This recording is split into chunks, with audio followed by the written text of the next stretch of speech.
വന്മഴ പെയ്തു നദികൾ പൊങ്ങി എൻ വീടിന്മേൽ കാറ്റടിച്ചു. വന്മഴ പെയ്തു നദികൾ പൊങ്ങി എൻ വീടിന്മേൽ കാറ്റടിച്ചു.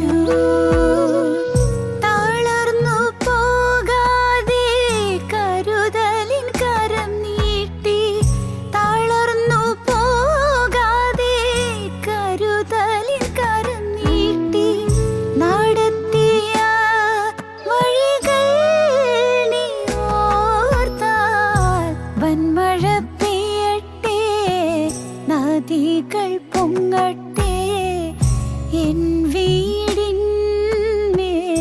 കാറ്റടിച്ചിടട്ടെ.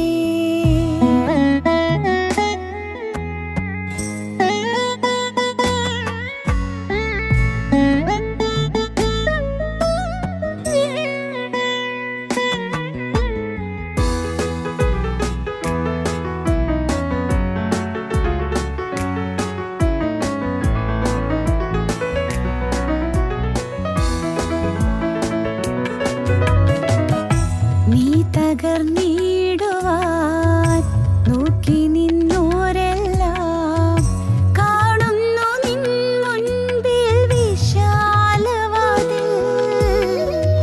നീ തകർന്നിടുവാൻ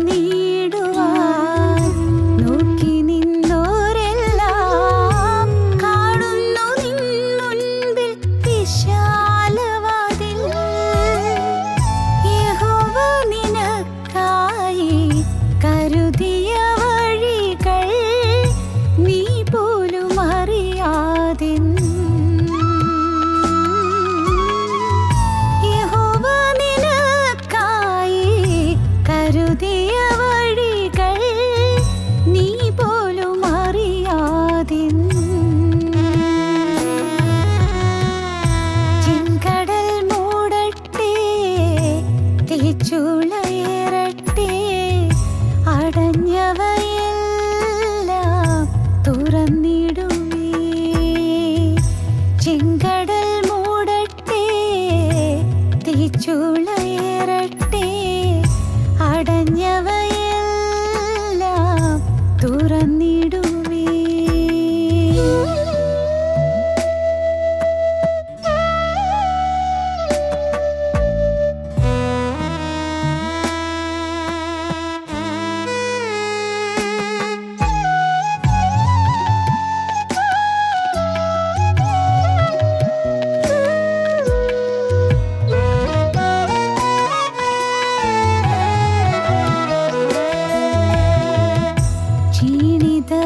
ക്ഷീണിതയാകുമ്പോൾ പ്രത്യാശഗാനങ്ങൾ എന്നാവിലെന്നും ഉയർന്നിടുമേ. ക്ഷീണിതയാകുമ്പോൾ പ്രത്യാശഗാനങ്ങൾ എന്നാവിലെന്നും ഉയർന്നിടുമേ. കുശവന്റെ കൈയാൽ പണിതിടും നേരം മറ്റാരും അറിഞ്ഞില്ലെന്നേ. കുശവന്റെ കൈയാൽ പണിതിടും നേരം മറ്റാരും അറിഞ്ഞില്ലെന്നേ. വന്മഴ പെയ്തു നദികൾ പൊങ്ങി എൻ വീടിന്മേൽ കാറ്റടിച്ചു. വന്മഴ പെയ്തു നദികൾ പൊങ്ങി എൻ വീടിന്മേൽ കാറ്റടിച്ചു. തളർന്നു പോകാതെ കരുതലിൻ കരം നീട്ടി.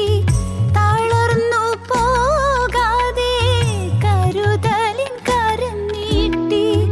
നടത്തിയ വഴികൾ നീ ഓർത്താൽ വന്മഴ പെയ്യട്ടെ, നദികൾ പൊങ്ങട്ടെ എൻ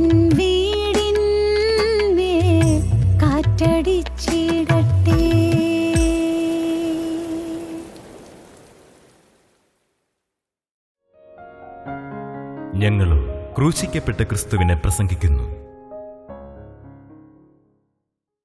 ദൈവ തിരുനാമം മഹത്വപ്പെടുമാറാകട്ടെ.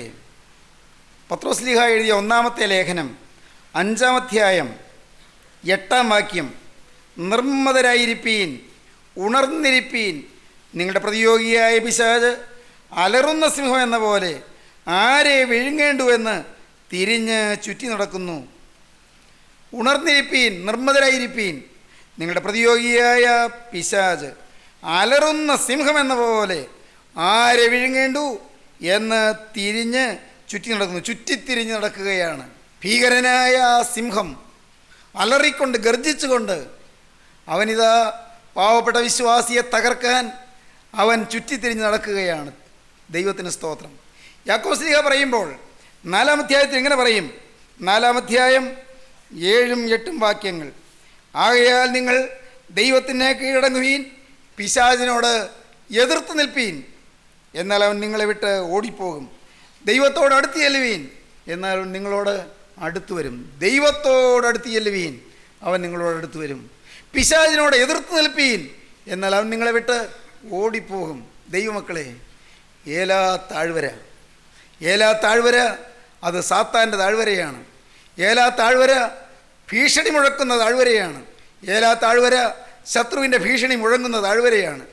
ഏലാ താഴ്വര ഫെലിസ്ത്യബലനായ ഗോലിയാത്ത് ദൈവജനത്തെ വെല്ലുവിളിക്കുന്ന താഴ്വരയാണ്. ദൈവത്തിന് സ്തോത്രം. പക്ഷേ ഏലാ താഴ്വരയിൽ ഈ വെല്ലുവിളി കേൾക്കാൻ ഒരാളുണ്ട്. ആരാണത്? ദാവീദ് അവിടെ യാദൃച്ഛികമായി വന്നതാണ്. അല്ല, ദാവീദിൻ്റെ അപ്പൻ ഇശായി പറഞ്ഞു വിട്ട് വന്നതാണ്. കാരണം ദാവീദിൻ്റെ മൂത്ത ചേട്ടന്മാർ 3 പേര്, ഏലിയാബ്, അമ്മീനദാബ്, ശിമേയി അല്ലെങ്കിൽ ശമ്മ. ഈ 3 പേരും ശൗൽ രാജാവിൻ്റെ സൈന്യത്തിലെ ഭടന്മാരാണ്. അവർക്ക് അവരുടെ ക്ഷേമം അന്വേഷിക്കണം, പോരാ, അവർക്ക് ചിലതെല്ലാം അവർക്ക് വേണ്ടി കൊടുത്തു വിട്ടിരിക്കുകയാണ് അപ്പൻ. എന്തെല്ലാം കൊടുത്തു വിട്ടത്? 1 ശമൂവേൽ 17-ാം അധ്യായം 18-ാം വാക്യം, ഈ ഒരു പറ മലരും അപ്പം 10 എടുത്ത് പാളയത്തിൽ നിൻ്റെ സഹോദരന്മാരുടെ അടുക്കൽ വേഗം കൊണ്ടുചെന്ന് കൊടുക്കുക. ഈ പാൽക്കട്ട 10 സഹസ്രാധിപന് കൊടുക്കുക. നിൻ്റെ സഹോദരന്മാരുടെ ക്ഷേമവും ചോദിച്ച് ലക്ഷ്യവും വാങ്ങി വരിക. ശൗലും അവരും ഇസ്രായേലരൊക്കെയും ഏലാ താഴ്വരയിൽ ഫെലിസ്ത്യരോട് യുദ്ധം ചെയ്യുന്നുണ്ട്. ദാവീദ് ഇളയ മോനാണെന്ന് പറഞ്ഞില്ലേ? കഴിഞ്ഞ പ്രാവശ്യം പറഞ്ഞത് നിങ്ങൾക്ക് ഓർമ്മയില്ലേ? ഇളയ മോനാണ്, 8 മക്കളിൽ ഇളയവൻ. അവന് യുദ്ധമൊന്നും അറിഞ്ഞുകൂടാ. യുദ്ധം ചെയ്ത് പാരമ്പര്യമില്ല, പരിശീലനമില്ല, യുദ്ധാഭ്യാസമില്ല. അവനാകെ അറിയാം എന്ത്? ആടുകളെ നോക്കാൻ അറിയാം. ആടുകളുടെ പിറകെ പാട്ടും പാടി നടക്കാൻ വിഷമമില്ലല്ലോ. മൂളിപ്പാട്ടും പാടി അങ്ങനെ ദൈവത്തെ സ്തുതിച്ചുകൊണ്ട് അവൻ കാട്ടിലൂടെ നടക്കും, ആടുകളുടെ പിറകെ. വാസ്തവത്തിൽ അതൊരു വലിയ അഭ്യാസമാണ്. എന്താണെന്നോ? ജീവനുള്ള ദൈവത്തെ മുഖാമുഖം കണ്ടുകൊണ്ട്, ദൈവത്തിൽ ആശ്രയിച്ചുകൊണ്ട്, ആ ചെറിയ തൊഴിലിൽ അവൻ ദൈവത്തിൻ്റെ സാന്നിധ്യം അനുഭവിച്ചുകൊണ്ട് മലഞ്ചെരിയിലൂടെ നടക്കുകയാണ്.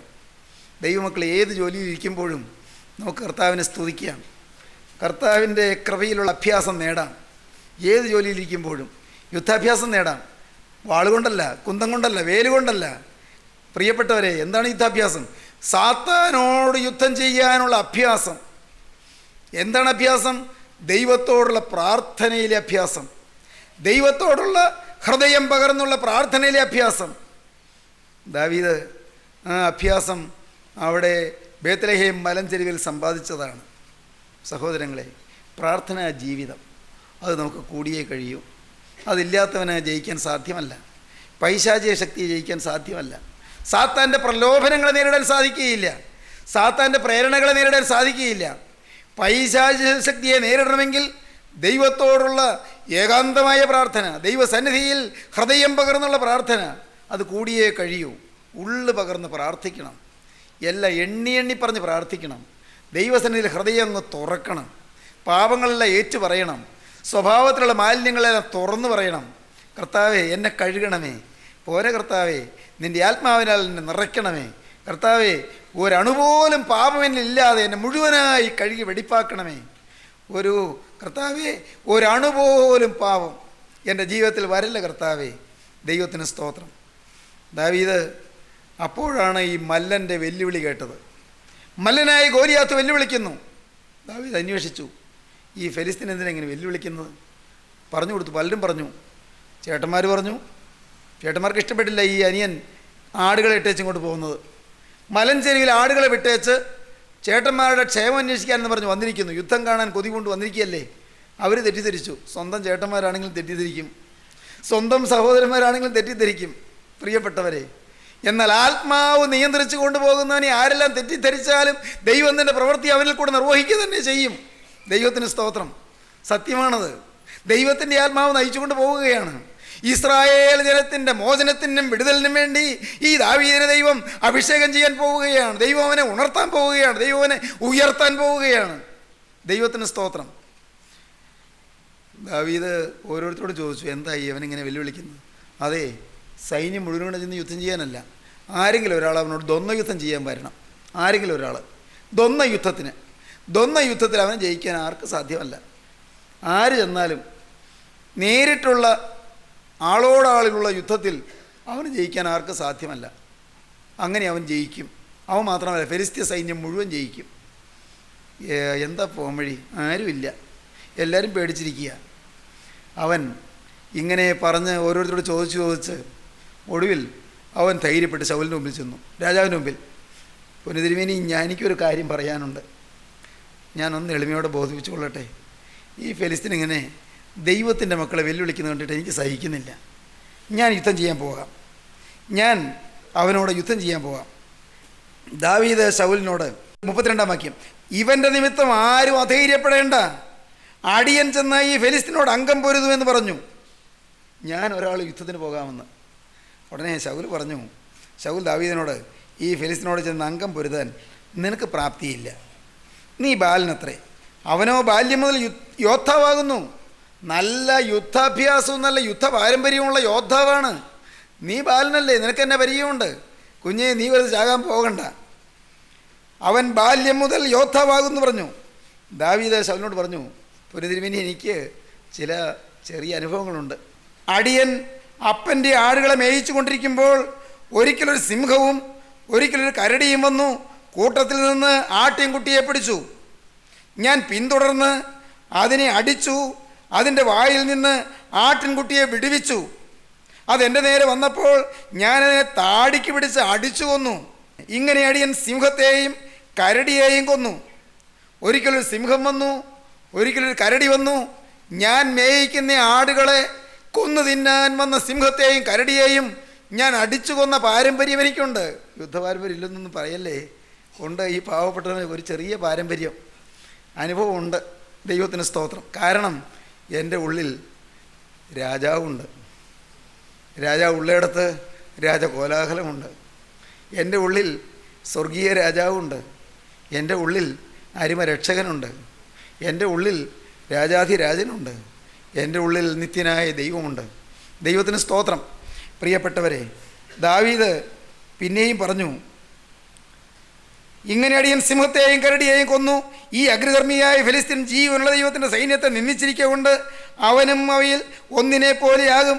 ദാവീദ് പിന്നെയും സിംഹത്തിൻ്റെ കയ്യിൽ നിന്നും കരടിയുടെ കയ്യിൽ നിന്നും എന്നെ രക്ഷിച്ച യഹോവ ഈ ഫെലിസ്തീൻ്റെ കയ്യിൽ നിന്നും എന്നെ രക്ഷിക്കും എന്ന് പറഞ്ഞു. അനുഭവം. സിംഹത്തിൻ്റെ കയ്യിൽ നിന്നും കരടിയുടെ കയ്യിൽ നിന്നും എന്നെ രക്ഷിച്ച ഒരു ദൈവമുണ്ട്. ആ ദൈവം ഈ ഫെലിസ്തീൻ്റെ കയ്യിൽ നിന്നും എന്നെ രക്ഷിക്കും. ശൗൽ ആസകൾ നോക്കി. കോമളനായൊരു ബാലൻ, സുന്ദരനായൊരു യുവാവ്, കിളുന്ത് ശരീരം, പാവം വെട്ടേറ്റ് ചാകുമല്ലോ, മല്ലൻ്റെ വാളുകൊണ്ട് വീഴുമല്ലോ. പക്ഷേ ഇവന് നല്ല നിർബന്ധം. ശൗൽ പറഞ്ഞു, മോനെ, ഒറ്റ വെട്ടുകൊണ്ടൊന്നും നിനക്ക് അപകടം വരാതിരിക്കും. ഞാനൊരു കാര്യം ചെയ്യാം, എൻ്റെ പടയങ്കി എടുത്ത് നിന്നെ ധരിപ്പിക്കാം, എൻ്റെ തലക്കോരിക ശിരസ്ത്രം അത് നിൻ്റെ തലയിൽ വെച്ച് തരാം. ദാവീദ് തല കുനിച്ചു.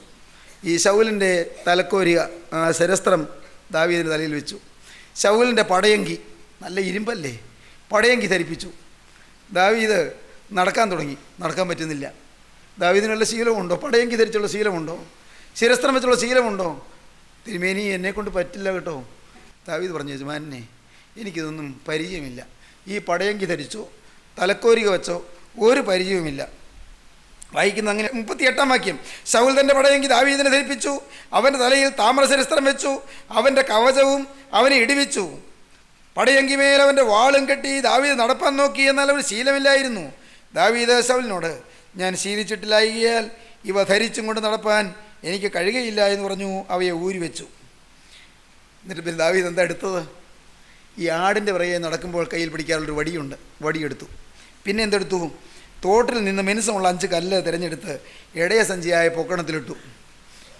ഈ അരയിലൊരു സഞ്ചി, അതിലൊരു ഒരു ഒരു ആ സഞ്ചിക്കകത്ത് ഒരു 5 കല്ല് പെറുക്കിയെടുത്തിട്ടു. ദാവീദ് നേരെ പോയി. ദാവീദ് ചെല്ലുന്നു നോക്കിയപ്പോൾ ഈ ഫെലിസ്ത്യമല്ലൻ ദാവീദിനെ പരിഹസിച്ചു. എടാ കൊച്ചെ, നീ എന്തിനാ ചാകാൻ വരുന്നേ? അതാ പറഞ്ഞത്, ഫെലിസ്ത്യൻ പറഞ്ഞതാ. ഫെലിസ്ത്യൻ നോക്കി 42-ാം വാക്യം, ദാവീദിനെ കണ്ടപ്പോൾ അവനെ നിന്ദിച്ചു. അവൻ തീരെ ബാലനും പവിഴനിറമുള്ളവനും കോമളരൂപനുമായിരുന്നു. ഫെലിസ്ത്യൻ ദാവീദിനോട്, നീ വടികളുമായി എൻ്റെ നേരെ വരുവാൻ ഞാൻ നായോ എന്ന് ചോദിച്ചു. തൻ്റെ ദേവന്മാരുടെ നാമം ചൊല്ലി ദാവീദിനെ ശപിച്ചു. ഫെലിസ്ത്യൻ പിന്നെയും ദാവീദിനോട്, ഇങ്ങോട്ട് വാ, ഞാൻ നിൻ്റെ മാംസം ആകാശത്തിലെ പക്ഷികൾക്കും കാട്ടിലെ മൃഗങ്ങൾക്കും ഇരയാക്കുന്നുണ്ട് എന്ന് പറഞ്ഞു. ദാവീദ് ഫെലിസ്ത്യനോട് പറഞ്ഞത്, നീ വാളും കുന്തവും വേലുമായി എൻ്റെ നേരെ വരുന്നു. ഞാനോ നീ നിന്ദിച്ചിട്ടുള്ള ഇസ്രായേൽ നിരകളുടെ ദൈവമായ സൈന്യങ്ങളുടെ യഹോവയുടെ നാമത്തിൽ നിൻ്റെ നേരെ വരുന്നു. സ്തോത്രം. എനിക്ക് ആകെയുള്ള സ്വത്തത, ഞാൻ യഹോവയുടെ നാമത്തിൽ വരുന്നു. എൻ്റെ സഹോദരങ്ങളെ, ഇന്ന് വീണ്ടും ഞാൻ നിങ്ങളോട് പറയട്ടെ, നിങ്ങൾ ദൈവത്തിൻ്റെ നാമം നിങ്ങൾ ധരിക്കണം. 5-ാം ദുദ്ദേനിൽ പറയും, ദൈവത്തെ ധരിച്ചിട്ടുള്ള പിതാക്കന്മാർ, ദൈവത്തെ ധരിച്ചിട്ടുള്ള പിതാക്കന്മാർ, ദൈവത്തെ ധരിച്ചിട്ടുള്ള പിതാക്കന്മാർ.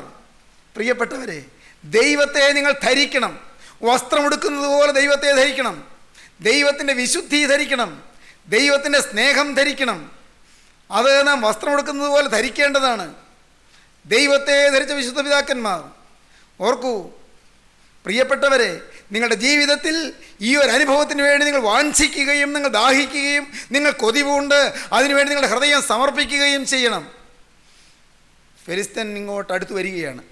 ദാവീദ് ആ കല്ല് ഒരെണ്ണം എടുത്തു, കവിണയിൽ വെച്ചു, എറിഞ്ഞു ഒരൊറ്റയേറ്. ആ കല്ല് നേരെ ചെന്ന് ഫെലിസ്ത്യൻ്റെ ചെന്നിയിൽ തറച്ചു. ഫെലിസ്ത്യൻ താഴെ വീണു. ദാവീദ് ഓടിച്ചെന്നു. ശൗലും പടച്ചേവകരും സൈന്യസന്നാഹവുമെല്ലാം നോക്കിക്കൊണ്ട് നിൽക്കുന്നു. ഫെലിസ്ത്യ സൈന്യം അണിനിരന്ന് നിൽക്കുന്നു. അതുവരെ ചിരിച്ചുകൊണ്ടിരുന്ന ഫെലിസ്ത്യർ ഇതാ അമ്പരപ്പിലായിരിക്കുന്നു. അതുവരെ ആർത്തു വിളിച്ച് ആഘോഷിച്ചു കൊണ്ടിരുന്ന ഫെലിസ്ത്യരെല്ലാം പരിഭ്രാന്തരായിരിക്കുന്നു. ദാവീദ് ഓടിച്ചെന്നു. ദാവീദ് ഫെലിസ്ത്യൻ്റെ മേൽ കയറി അങ്ങ് നിന്നു. എന്നിട്ട് അവൻ്റെ ആ വാള് ദാവീദ് ഊരിയെടുത്തു. എന്നിട്ട് എന്ത് ചെയ്തു? നാം വായിക്കുന്നത് അങ്ങനെയാണ്. ദാവീദ് സഞ്ചിയിൽ കൈയിട്ട് ഒരു കല്ലെടുത്തു, കവിണയിൽ വെച്ചു, വീശി ഫെലിസ്ത്യൻ്റെ നെറ്റിക്ക് എറിഞ്ഞു. കല്ലവൻ്റെ നെറ്റിയിൽ കൊണ്ട് പതിഞ്ഞു. അവൻ കവിണ്ണു വീണു. ഇങ്ങനെ ദാവീദ് ഒരു കവിണയും ഒരു കല്ലും കൊണ്ട് ഫെലിസ്ത്യനെ ജയിച്ചു. ഫെലിസ്ത്യനെ കൊന്നു മുടിച്ചു. എന്നാൽ ദാവീദിൻ്റെ കയ്യിൽ വാളില്ലായിരുന്നു. ആകയാൽ ദാവീദ് ഓടിച്ചെന്ന് ഫെലിസ്ത്യൻ്റെ പുറത്ത് കയറി നിന്ന് അവൻ്റെ വാൾ ഉറയിൽ നിന്ന് ഊരിയെടുത്തു. അവനെ കൊന്നു. അവൻ്റെ തല വെട്ടിക്കളഞ്ഞു. തങ്ങളുടെ മല്ലൻ മരിച്ചുപോയി എന്ന് ഫെലിസ്ത്യർ കണ്ടിട്ട് ഓടിപ്പോയി. ദൈവത്തിന് സ്തോത്രം. പ്രിയപ്പെട്ടവരെ, ഞാൻ എങ്ങനെയാണ് വർണ്ണിക്കേണ്ടതെന്ന് എനിക്ക് അറിഞ്ഞുകൂടാ. നിങ്ങൾക്ക് ജയം വേണമോ? യേശു നിങ്ങളുടെ കൂടെ നിന്നാൽ മതി. നിങ്ങൾക്ക് ജയം വേണമോ? സാത്താൻ്റെ മേൽ ജയം വേണമോ? പാപത്തിൻ്റെ മേൽ ജയം വേണമോ? എൻ്റെ സഹോദരങ്ങളെ, നിങ്ങൾ വേറെ ആരിലും ആശ്രയിക്കേണ്ട. ജയത്തിൻ്റെ കുതിര വ്യർത്ഥമാകുന്നു. ബലശാലികൾ വീണുപോകും. ജയത്തിന് കുതിര വ്യർത്ഥമാകുന്നു. എന്നാൽ ജയത്തിന് ക്രിസ്തു നിങ്ങൾക്ക് സഹായിയായി നിൽക്കും. ക്രിസ്തു നിങ്ങൾക്ക് വേണ്ടി യുദ്ധം ചെയ്യും. നിങ്ങൾ സാത്താനോട് പോരാടിയാൽ നിങ്ങൾ ജയിക്കുകയില്ല. ആത്മാവിനാൽ ശരീരത്തിൻ്റെ പ്രവൃത്തികളെ മരിപ്പിക്കുന്നെങ്കിലോ നിങ്ങൾ ജീവിക്കുമെന്ന് റോമർക്കെഴുതിയ ലേഖനം 8-ാം അധ്യായത്തിൽ അപ്പോസ്തലൻ പറഞ്ഞു. ആത്മാവിനാൽ മാത്രമേ ശരീരത്തിൻ്റെ പ്രവൃത്തികളെ മരിപ്പിക്കാൻ കഴിയുകയുള്ളൂ. ഏലാ താഴ്വര സാത്താൻ്റെ താഴ്വരയാണ്, അതേസമയത്ത് അത് വിജയത്തിൻ്റെ താഴ്വരയുമാണ്. It is the valley of Satan as well as it is the valley of success. Hallelujah, സ്തോത്രം. അത് സാത്താൻ്റെ താഴ്വരയാണ്, അതേസമയത്ത് അത് ജയത്തിൻ്റെ താഴ്വരയാണ്. സാത്താൻ വെല്ലുവിളിച്ച താഴ്വരയാണ്, പക്ഷേ അതേസമയത്ത് ദൈവവൈതൽ ജയമെടുത്ത താഴ്വരയാണ്. ഇന്ന് ജയശാലികളാകാൻ നിങ്ങൾക്ക് താല്പര്യമുണ്ടോ? ഇന്ന് ഈ വാക്കുകളെ കേട്ടുകൊണ്ടിരിക്കുമ്പോൾ നിങ്ങളുടെ ഹൃദയത്തിൽ, കർത്താവേ, ഇത്രയും കാലം പരാജയപ്പെട്ടൊരു മനുഷ്യനാണല്ലോ ഞാൻ, ഇത്രയും കാലം ദുശ്ശീലങ്ങളുടെ മേൽ ജയം കിട്ടാതെ പരാജയപ്പെട്ടൊരു മനുഷ്യനാണല്ലോ, തീരുമാനമെടുത്തല്ലോ കർത്താവേ, പക്ഷേ പിന്നെയും തോറ്റുപോയല്ലോ. ദൈവത്തോട് സമർപ്പണം പറഞ്ഞല്ലോ കർത്താവേ, പക്ഷേ പിന്നെയും തോറ്റുപോയല്ലോ. ദൈവസന്നിധിയിൽ പാപങ്ങൾ ഏറ്റു പറഞ്ഞല്ലോ കർത്താവേ, പക്ഷേ പിന്നെയും പാപങ്ങൾ എരിച്ച് കയറിയല്ലോ. ഇനി കോപിക്കില്ല എന്ന് ഞാൻ പറഞ്ഞതായിരുന്നല്ലോ കർത്താവേ, പക്ഷേ പിന്നെയും തോറ്റുപോയല്ലോ. ഇനി അഴുക്കിലേക്ക് ചിന്ത കൊടുക്കുകയില്ല എന്ന് തീരുമാനിച്ചതായിരുന്നല്ലോ കർത്താവേ. അഴുക്ക് ചിന്തകളും മലിന മോഹങ്ങളും ഹൃദയത്തിലേക്ക് എരച്ച് കയറിയല്ലോ. എൻ്റെ ദൈവമേ, ഇനി ആരോടും വൈരാഗ്യപ്പെടുകയില്ലെന്ന് ഞാൻ തിരുവൻപാകെ പറഞ്ഞതല്ലേ. പക്ഷേ സാത്താനെ വഞ്ചിച്ചല്ലോ ഞാൻ. സാത്താൻ്റെ പ്രലോഭനങ്ങൾക്ക് വഴിപ്പെട്ടു പോയല്ലോ. ഞാൻ തോറ്റുപോയല്ലോ. കഴിഞ്ഞ കാലങ്ങൾ തോൽവിയുടെ കാലങ്ങളാണല്ലോ. കഴിഞ്ഞ കാലങ്ങൾ പരാജയത്തിൻ്റെ കാലങ്ങളാണല്ലോ. ദൈവജനമേ, നിങ്ങൾക്ക് പരാജയത്തിൻ്റെ സ്ഥാനത്ത് ജയം തരാൻ ജയവീരനായ യേശു നിൽക്കുകയാണ്. നിങ്ങൾക്ക് ജയം തരാൻ, നിങ്ങളുടെ സ്വഭാവം മാറ്റിത്തരാൻ, നിങ്ങളുടെ പ്രകൃതം മാറ്റിത്തരാൻ, നിങ്ങൾക്ക് പൈശാചികന്റെ മേൽ ജയക്കൊടി നാട്ടുവാൻ, വിജിഗീഷുക്കളായി നിങ്ങൾക്ക് എഴുന്നേൽപ്പാൻ കരുണയുള്ള കർത്താവ് ഇന്ന് നിങ്ങളെ തൻ്റെ കരങ്ങളിൽ എടുക്കാൻ പോവുകയാണ്. ദൈവത്തിന് സ്തോത്രം. നിങ്ങൾക്ക് ജയശാലികളാകണമോ? നിങ്ങൾക്ക് ജേതാക്കളാകണമോ? ദൈവജനമേ, നിങ്ങളെ ജേതാക്കളാക്കാൻ, ജയാളികളാക്കാൻ, ജയശാലികളാക്കാൻ യേശുവിന് കഴിയും. കാരണം അവൻ സാത്താൻ്റെ തല തകർത്തവനാണ്. കുരിശിൽ സാത്താൻ്റെ തല തകർത്തു, സാത്താൻ്റെ ചെന്നി തകർത്തു. ദൈവത്തിന് സ്തോത്രം. ദൈവത്തിൻ്റെ വലിയ നാമം മഹത്വപ്പെടട്ടെ.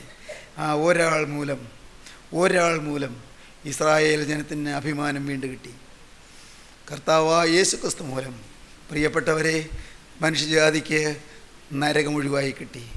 കർത്താവായ യേശുക്രിസ്തുവിൻ്റെ ക്രൂശ് മൂലം, കർത്താവായ യേശുക്രിസ്തു ക്രൂശിൽ ചൊരിഞ്ഞ രക്തം മൂലം മനുഷ്യജാതിക്ക് പാപത്തിന് മേൽ ജയം കിട്ടി.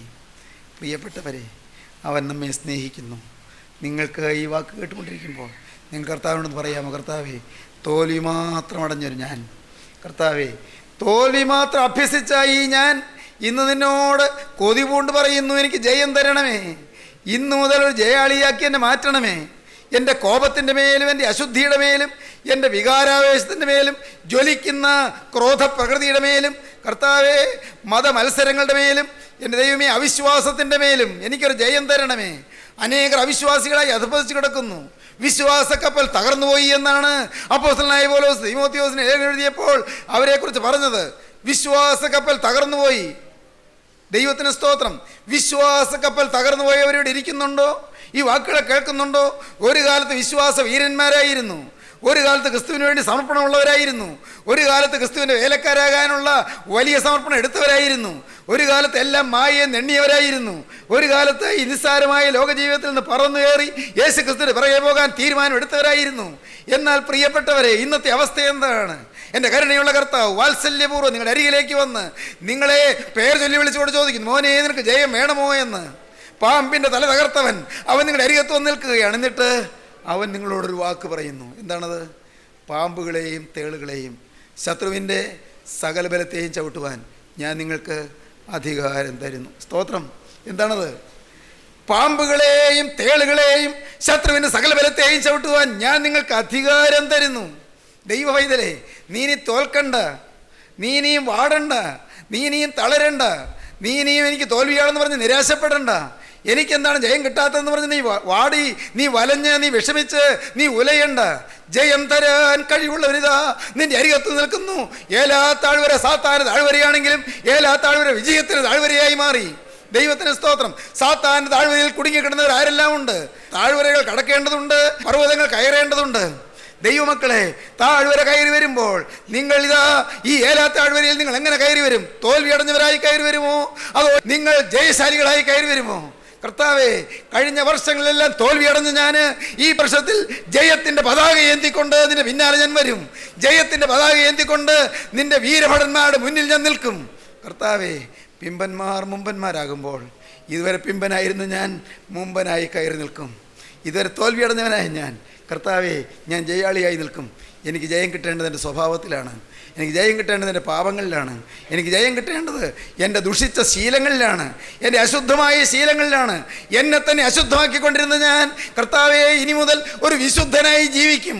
പലരോടും വൈരാഗ്യപ്പെട്ടുകൊണ്ടിരുന്ന ഞാൻ ഇന്നു മുതൽ യേശുവെ എല്ലാവരെയും യേശുക്രിസ്തുവിൻ്റെ നാമത്തിൽ സ്നേഹിച്ചും ക്ഷമിച്ചും സഹിച്ചും പുറത്തും ഞാൻ പുതിയ മനുഷ്യനായി ജീവിക്കും. ദൈവത്തിന് സ്തോത്രം.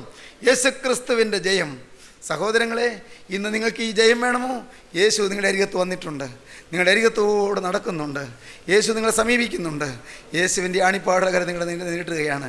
മോനെ, നീ ഇതുവരെ ജയിച്ചില്ല, പക്ഷേ ഞാൻ ജയിച്ചു. മോനെ, നീ ഇതുവരെ തോൽവി അടഞ്ഞു, പക്ഷേ ഞാൻ ജയിച്ചു. മോളെ, നീ ഇതുവരെ തോറ്റില്ലേ? നിരാശപ്പെടേണ്ട. ഇന്നു മുതൽ നിനക്ക് ഞാൻ ജയം തരാം. ഈ വാക്ക് നീ കേൾക്കുന്നുണ്ടോ? ഈ വാക്ക് നീ ശ്രദ്ധിക്കുന്നുണ്ടോ? ജയാളിയായി അവൻ വന്ന് നിൽക്കുകയാണ്. അവനെ നിങ്ങൾക്ക് സ്വീകരിക്കാമോ? നിങ്ങൾക്ക് ഒരു വാക്ക് പറയാമോ? കർത്താവേ, ഞാനൊരു പാപിയാണെന്ന് നീ ഏറ്റുപറയുന്നു.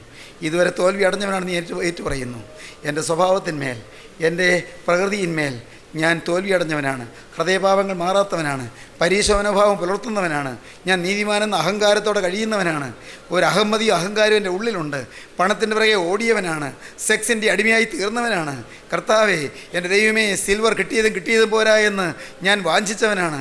എൻ്റെ കർത്താവേ, കരുണയുള്ള ദൈവമേ, എൻ്റെ ദൈവമേ, ദലീലായുടെ മടിയിൽ കിടന്നുറങ്ങിയവനാണ്. കരുണയുള്ള കർത്താവേ, സിദ്ധിയും താഴ്വരയിലെ കീഴ്ക്കുഴികളിൽ വീണുപോയവനാണ്. എന്നാൽ നാഥ, എന്നാൽ ഇന്ന് ഞാൻ നിന്നോടൊരു വാക്ക് പറയുന്നു. ഇന്നു മുതൽ ഞാൻ ജയാളിയായി നിൽക്കും. കാരണം നീ എന്നെ ജയിപ്പിക്കും. ഹല്ലേലൂയ. ആരെല്ലാം തീരുമാനമെടുത്തു, ആരെല്ലാം ദൈവത്തോട് വാക്ക് പറഞ്ഞു, ആരെല്ലാം കർത്താവിൻ്റെ കരങ്ങളിലേക്ക് ജീവിതം കൊടുത്തു, ആരെല്ലാം ദൈവത്തോട് വാക്ക് പറയുന്നു, കർത്താവേ, ഇന്നു മുതൽ ഞാൻ ഒരു പുതിയ സൃഷ്ടിയായി ജീവിക്കും, ഉടയവരെ ഞാൻ ജയാളിയായി നിൽക്കും. എൻ്റെ കർത്താവേ, ഇന്നേ ദിവസം ഞാനിതാ ഒരു വര വരയ്ക്കുന്നു. ഈ വരയ്ക്കപ്പുറമുള്ള എൻ്റെ ഇനിയുള്ള ജീവിതത്തിൽ ഞാനൊരു ജയശാലിയായി നിൽക്കും. പാപത്തിന് ഞാൻ വിധേയപ്പെടുകയില്ല. അഴുക്കിലേക്ക് ഞാൻ തിരിയുകയില്ല. എന്നെ വഞ്ചിച്ച പൈശാചിന് ഞാൻ ഇടം കൊടുക്കുകയില്ല. എൻ്റെ ജീവിതത്തിൽ എന്നെ തകർത്തുകൊണ്ടിരുന്ന പൈശാചികനെ വിധ്വംസിക്കുന്ന ക്രിസ്തുവിൽ ആശ്രയിച്ച് ഒരു പുതിയ ജീവിതം ഞാൻ നയിക്കും.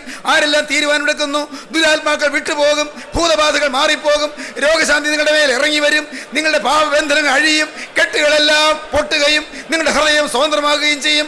ശാന്തി നിങ്ങളുടെ ജീവിതത്തിലേക്ക് വരും. സമാധാനം നിങ്ങളുടെ ഹൃദയത്തിലേക്ക് ഇരച്ചു കയറി വരും. നിങ്ങളുടെ ഹൃദയത്തിൽ സ്വർഗീയ രക്ഷയുടെ നിത്യശാന്തി പകർന്നു വരും. നിങ്ങൾ അനുഗ്രഹീതരായി തീരും. സ്വർഗം നിങ്ങളിൽ പ്രസാദിക്കും. നമുക്ക് പ്രാർത്ഥിക്കാം. സ്നേഹവാനെ, മഹാകാരുണ്യവാനായ ഞങ്ങളുടെ സ്വർഗീയ പിതാവേ, ഈ അത്ഭുത നിമിഷങ്ങൾക്കായി സ്തോത്രം. പുനിതിരുമേനി ഞങ്ങളുടെ മധ്യത്തിലുള്ളതിനായി സ്തോത്രം. എൻ്റെ നാഥ, ഈ ജനത്തെ അവിടെ നിന്ന് അനുഗ്രഹിക്കണമേ. ഇപ്പോൾ പുതിയ തീരുമാനമെടുത്തവര്, ജയാളികളാകുവാൻ പുതിയ പ്രതിഷ്ഠ എടുത്തവര്, അവരെ എൻ്റെ കർത്താവിന് തൃക്കരം വെച്ച് ആശീർവദിക്കണമേ. തിരക്തം പുരണ്ട കരം, ആണിപ്പാടുള്ള കരം, ആ മുറിവേറ്റ കരം ഇപ്പോൾ ഓരോരുത്തരെയും ശിരസിൽ വെക്കണമേ. എല്ലാവരെയും വാഴ്ത്തണമേ, എല്ലാവരെയും അനുഗ്രഹിക്കണമേ. പൈശാചിക സേനകളെ ശാസിച്ചകറ്റണമേ. എൻ്റെ ദൈവമേ, സാത്താന്യ ശക്തിയെ ഫലസിച്ച് മാറ്റണമേ. കർത്താവേ, ഭൂതബാധകൾ അകറ്റണമേ. രോഗശാന്തി കടന്നു വരണമേ. രോഗികളെ ആശ്വസിപ്പിക്കണമേ. മനസ്സ് വിഭ്രമിച്ചിരിക്കുന്നവർക്ക് സമാധാനവും ശാന്തിയും നൽകണമേ. കുടുംബത്തിൽ ക്ലേശം അനുഭവിക്കുന്നവരെ ശാന്തതയിലേക്ക്, സമാധാനത്തിലേക്ക് നയിക്കണമേ. എല്ലാവരെയും അനുഗ്രഹിക്കണമേ. അവിടുത്തെ രണ്ടാമത്തെ വരവിന് വേണ്ടി എല്ലാവരെയും ഒരുക്കണമേ. മഹത്വം രാജാധിരാജൻ മാത്രം എടുക്കണമേ. യേശുക്രിസ്തുവിന്റെ ജയകരമായ നാമത്തിൽ തന്നെ. ആമീൻ.